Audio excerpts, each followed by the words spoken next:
भक्तजनों, माताओं, बहनों, सादर जय श्री कृष्णा। हमारे यूट्यूब चैनल पर आप सबका बहुत बहुत स्वागत है।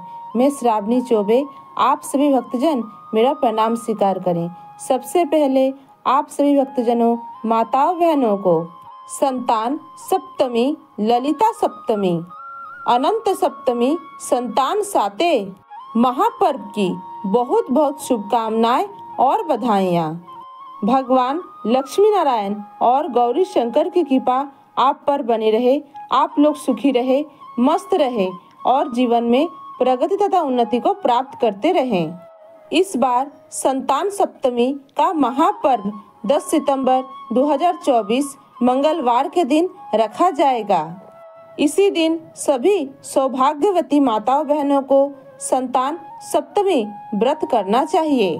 इस दिन सुबह जल्दी उठे, शुद्ध जल से स्नान करें और लाल और पीले रंग के वस्त्र धारण करें, मस्तक पर तिलक धारण करें तथा सूर्य देव को अर्घ अर्पित करें, कुल देवता का पूजन पाठ करें और अपने घर के पूजा मंदिर में एक शुद्ध आसन पर बैठकर पूर्व दिशा की ओर मुख करके बैठें तथा शुद्ध घी का दीपक प्रज्वलित करें, धूप जलाएं, एक लोटा जल रख लें तथा संकल्प धारण करें।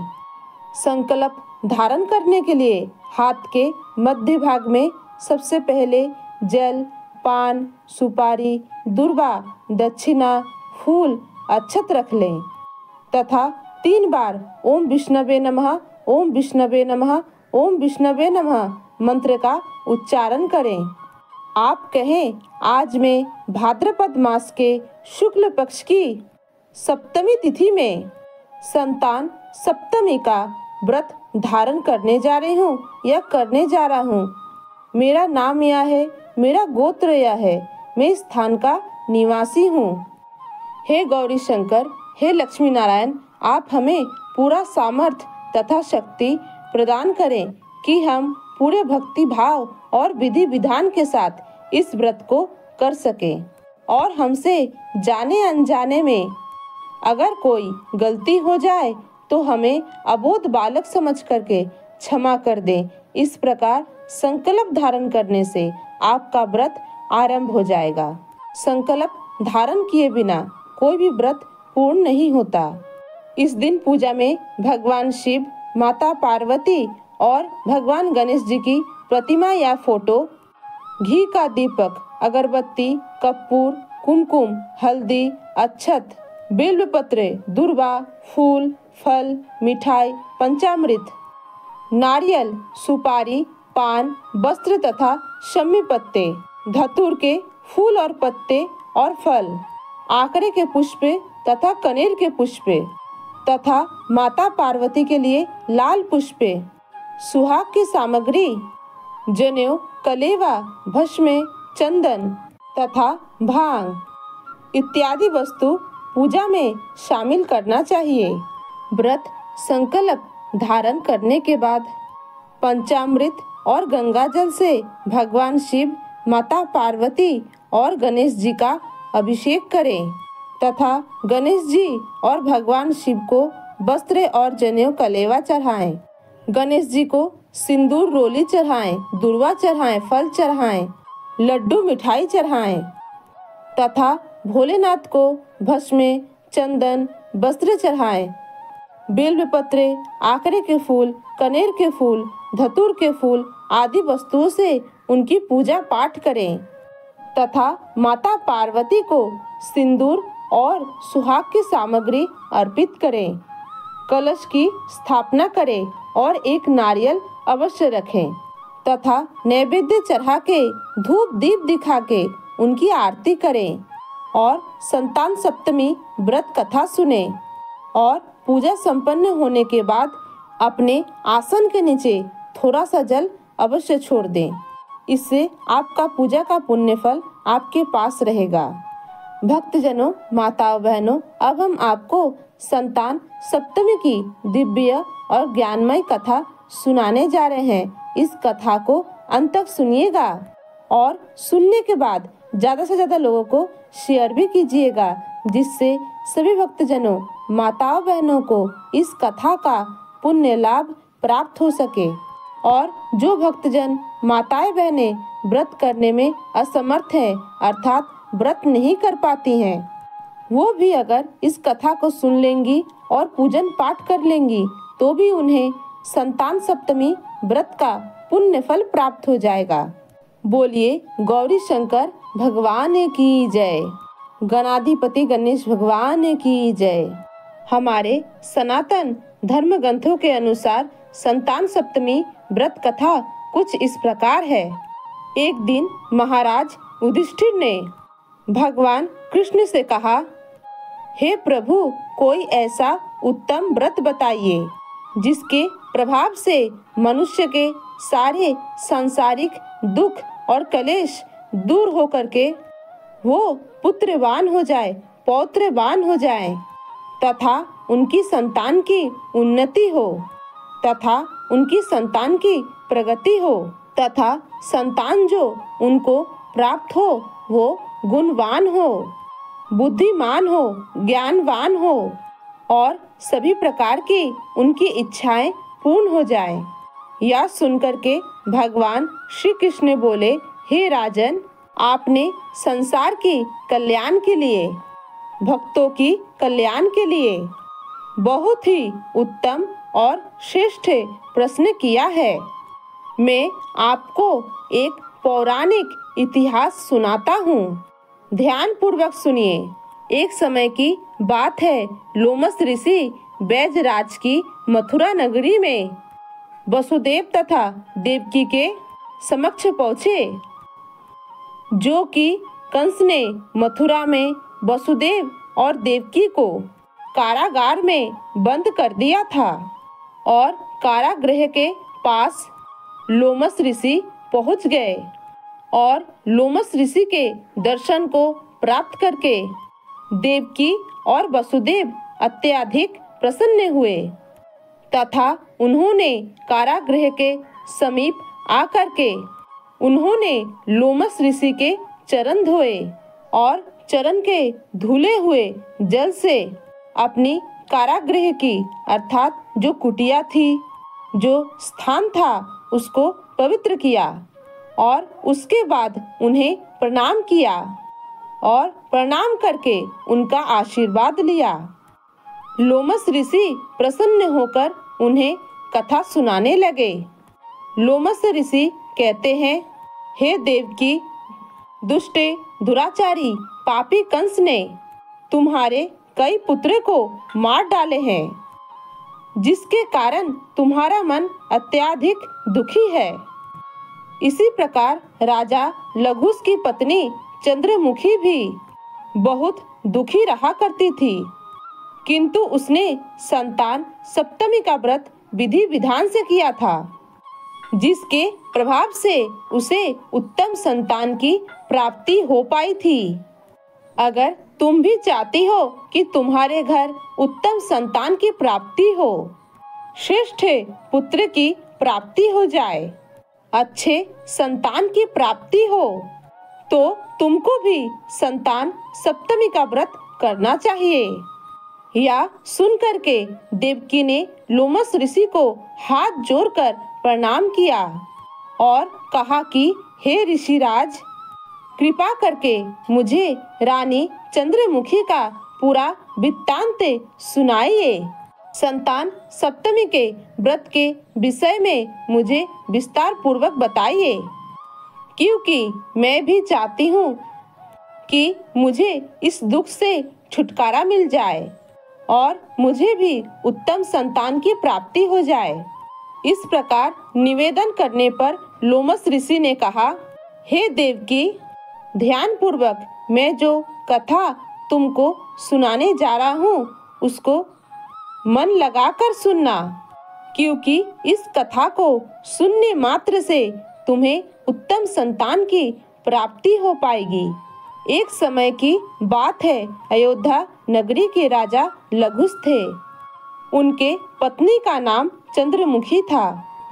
चंद्रमुखी अत्यंत सुंदर थी, कमल के समान मुख वाली और सती साध्वी स्त्री थी। उनके अयोध्या नगरी में एक विष्णु गोत्र नाम का ब्राह्मण निवास किया करता था। उस ब्राह्मण के पत्नी का नाम भद्रमुखी था और वो भी अत्यंत रूपवान, गुणवान और सुंदरी थी। रानी और ब्राह्मणी में अत्यंत प्रेम था। एक दिन दोनों सरयू नदी के किनारे पर स्नान करने गई और वहां पर उन्होंने देखा कि बहुत सी स्त्रियां सरयू नदी में स्नान करके, निर्मल वस्त्र धारण करके एक मंडप में भगवान शिव और माता पार्वती की मूर्ति स्थापित करके विधिवत पूजन पाठ कर रही हैं। रानी और ब्राह्मणी ने यह सब देख करके उन सब महिलाओं से पूछा कि हे बहनों, आप सब यहाँ पर किस देवता की पूजन कर रही हो तथा किस कारण से इनका पूजन कर रही हो? कृपा करके हम सुनना चाहती हैं कि आप इस पूजन से क्या प्राप्त करना चाहती हो। या सुन करके वह स्त्रियों ने कहा, हम आज संतान सप्तमी का पूजन कर रही हैं, क्योंकि संतान सप्तमी का व्रत हम संतान प्राप्ति के लिए कर रहे हैं तथा भगवान शिव और माता पार्वती का पूजन चंदन, अक्षत आदि सौरोपचार विधि से किया है और ये सभी पुनीत व्रत का संपूर्ण विधान है। और संतान सप्तमी के व्रत में यह सब विधान किया जाता है, क्योंकि संतान सप्तमी का व्रत करने से, पूजन करने से उत्तम संतान की प्राप्ति होती है। यह सब सुनकर रानी और ब्राह्मणी ने भी मन ही मन संतान सप्तमी व्रत करने का संकल्प कर लिया और घर आकर फिर वापस लौट आई। ब्राह्मणी भद्रमुखी इस व्रत को नियम पूर्वक करती रही, किंतु रानी चंद्रमुखी राजमद में अर्थात राजमद का उन्हें अहंकार था। इस कारण कभी व्रत करती थी और कभी व्रत नहीं भी करती थी और कभी वो व्रत करना भी भूल जाती थी। कुछ समय बाद रानी चंद्रमुखी और ब्राह्मणी भद्रमुखी का अंत समय आया और दोनों की मृत्यु हो गई। दूसरे जन्म में रानी चंद्रमुखी को बंदरिया का रूप लेना पड़ा और उस ब्राह्मणी को मुर्गी का जन्म लेना पड़ा। किंतु ब्राह्मणी मुर्गी के योनि में होने पर भी कुछ भी नहीं भूल पाई थी तथा भगवान शंकर और माता पार्वती का ध्यान करती रही और उधर जो रानी बंदरिया बन गई थी वो सब कुछ भूल गई थी। थोड़े समय बाद दोनों ने यह देह त्याग कर दिया और इनका तीसरा जन्म मनुष्य योनि में हुआ। ब्राह्मणी ने एक ब्राह्मण के घर कन्या रूप में जन्म लिया। उस ब्राह्मण कन्या का नाम भूषण देवी रखा गया तथा विवाह गोकुल निवासी अग्निशील ब्राह्मण के साथ कर दिया गया। भूषण देवी इतनी सुंदर थी कि वह आभूषण रहित होने पर भी अत्यंत सुंदर लगती थी। कामदेव की पत्नी रति भी उनके सामने लजाती थी। भूषण देवी के अत्यंत सर्वगुण संपन्न चंद्रमा के समान धर्मवीर, कर्मनिष्ठ, सुशील स्वभाव वाले 8 पुत्र उत्पन्न हुए। यह सब शिवजी के व्रत का पुण्य फल उसे प्राप्त हुआ। दूसरी ओर शिवजी से विमुख होकर के रानी के गर्भ में अभी तक कोई पुत्र प्राप्त नहीं हुआ। वह निसंतान होने के कारण दुखी रहने लगी। रानी और ब्राह्मणी में जो प्रीति पहले जन्म में थी वह प्रीति अभी भी कायम थी, क्योंकि रानी राजा के पत्नी के रूप में वहां पर अगले जन्म में आई थी और ब्राह्मणी और रानी में अत्यधिक प्रेम था।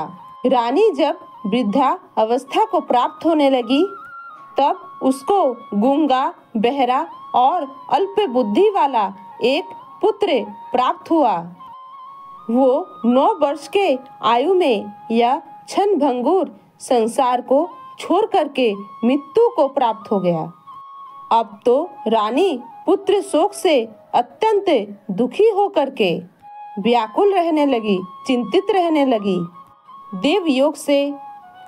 देवयोग से ब्राह्मणी भूषण देवी अपने पुत्रों को लेकर रानी के घर पहुंची। रानी का हाल सुनकर के उसे बहुत दुख हुआ, क्योंकि रानी के घर कोई भी पुत्र ना होने से ब्राह्मणी को भी बड़ा दुख हुआ। इसमें किसी का क्या बस था, क्योंकि परमात्मा के कृपा से ही संतान की प्राप्ति होती है। कर्म और प्रारब्ध में लिखे स्वयं ब्रह्मा भी नहीं मिटा सकते हैं। रानी कर्मोचित थी, क्योंकि उसने संतान सप्तमी का व्रत लेकर के भगवान शिव जी का पूजन अर्चन त्याग कर दिया था, व्रत भी नहीं किया था। इससे उसे इस प्रकार का दुख भोगना पड़ा। अब रानी को ब्राह्मणी की 8 पुत्र और ऐश्वर्य को देखकर मन में ईर्ष्या होने लगी, उससे जलन करने लगी। उसके मन में पाप उत्पन्न हो गया। ब्राह्मणी ने उस रानी का संताप दूर करने हेतु अपने 8 पुत्र रानी के पास छोड़ दिए और सोचा कि मेरे पुत्र ऐसे हैं कि रानी इसे अपना पुत्र समझ सकती है, क्योंकि रानी बहुत दुखी रहती थी, क्योंकि संतान उसके घर नहीं थी। अतः संतान की उसे अभिलाषा थी, इच्छा थी। अतः स्वेच्छा से ब्राह्मणी ने रानी के घर अपने पुत्र छोड़ दिए। रानी ने पाप के वशीभूत होकर के ब्राह्मणी के पुत्रों की हत्या करने का पाप उसके मन में उत्पन्न होने लगा। उसके मन में जलन होने लगी कि मेरे घर एक भी पुत्र अभी तक नहीं हो पाया और एक पुत्र हुआ था जिसकी अल्पायु में मृत्यु हो गई, और इस ब्राह्मणी को तो 8 पुत्र जन्म ले चुके हैं। क्यों ना मैं इसके पुत्र का वध कर दूं, इसकी हत्या कर दूं। ऐसा विचार रानी के मन में उत्पन्न हुआ। उसके मन में पाप आ चुका था और उसने उन 8 बालकों को मारने के लिए लड्डू बनवाए और उनमें जहर रख दिया गया। जहर मिला करके 8 बालकों को लड्डू खिला दिए, किंतु भगवान भोलेनाथ की कृपा से एक भी बालक की मृत्यु नहीं हुई। यह देख करके रानी बहुत ही आश्चर्यचकित हो गई और विचार करने लगी कि मैंने तो जहर खिला करके इन बच्चों को मारना चाहा, लेकिन एक भी बच्चा नहीं मरा। और इस रहस्य का पता लगाने की उसने मन में ठान ली।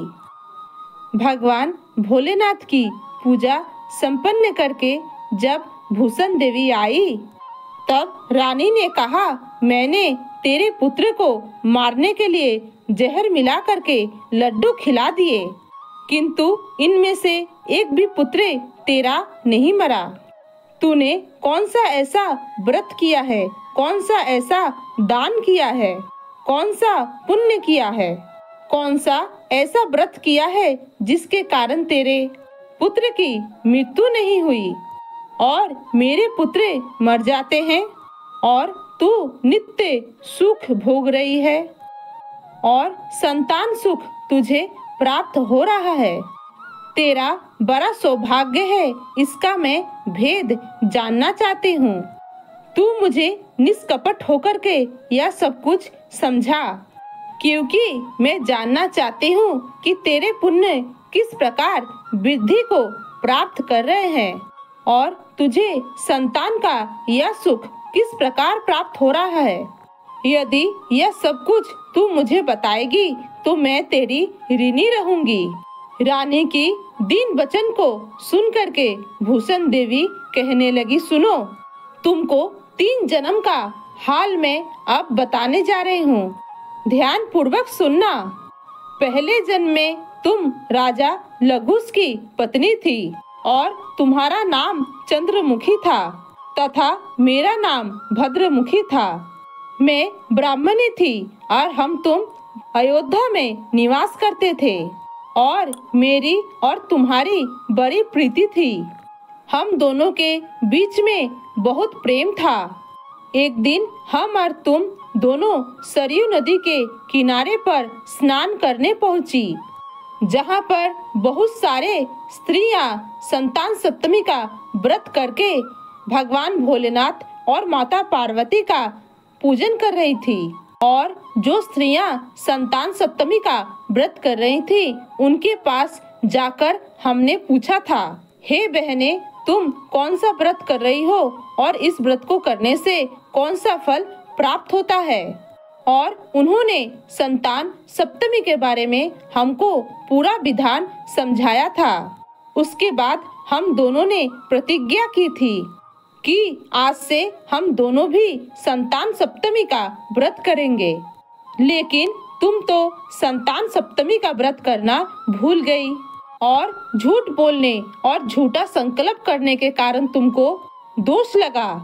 और मैं निरंतर इस व्रत को आज तक करती आ रही हूँ और सदा मैं इस व्रत का पालन करती आ रही हूँ। कभी भी मैंने इस व्रत को खंडित नहीं किया है और आज भी मैं निरंतर करती आ रही हूँ। और दूसरे जन्म में तुम बंदरिया बनी और मैं मुर्गी बनी।